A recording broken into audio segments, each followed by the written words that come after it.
Cada col·lectiu aquí a l'Ateneu prepara unes activitats.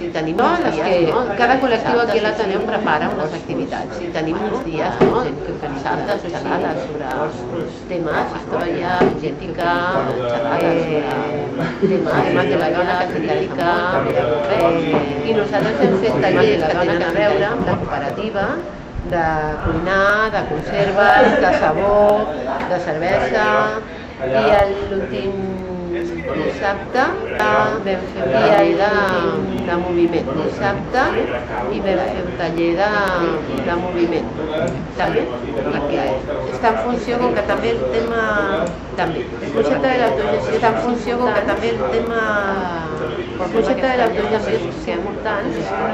Llavors el que ens intentem aquests tallers també el que autogestionar. O sigui, molt a poc, que ens intentem compartir, al final fa una bossa bàsica, no? En partit bastant ampli, fa una bossa bàsica, no? En tots bastant ampli, un prim molt forat.